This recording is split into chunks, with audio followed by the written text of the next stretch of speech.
आपण छत्रपती शिवाजी हॉस्पिटलमध्ये दिघे साहेबांच्या नावाने कॅशलेस हॉस्पिटल सुरू केलं।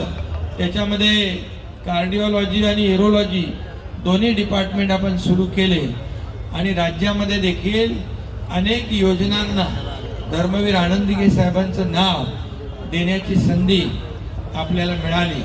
आणि म्हणून या गेल्या 2.5 वर्षात आपण सर्व क्षेत्रात चांगलं काम केलं आणि त्या कामाची पोचपावती या महाराष्ट्रातल्या जनतेने दिली आणि म्हणूनच एक दैदिप्यमान असं यश या झालेल्या निवडणुकीत मिळालं आणि त्याचे सर्व श्रेय जे आहे हे आपलंही आहे, या महाराष्ट्रातल्या जनतेचं आहे।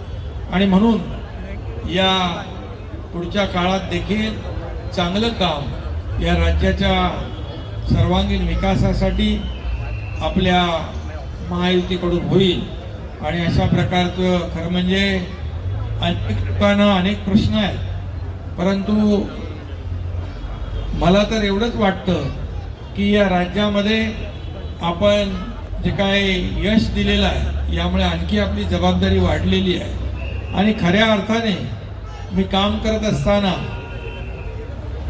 दिघे साहेबांची शिकवण, बाळासाहेबांचे आशीर्वाद कायम पाठीशी होते आणि एक समाजसेवा म्हणून एक मुख्यमंत्री पद हे सेवा देण्याचं पद होतं।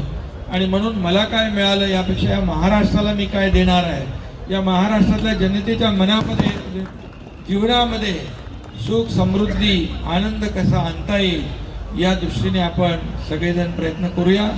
पुन्हा एकदा मी जे रक्तदाते या ठिकाणी आले, कोणी 27 वेळा, कोणी 50, कोणी 100 वेळा अशा प्रकारचं रक्तदान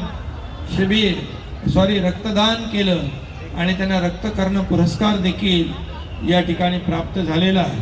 आणि म्हणून मी त्या सगळ्यांचं मनापासून अभिनंदन करतो।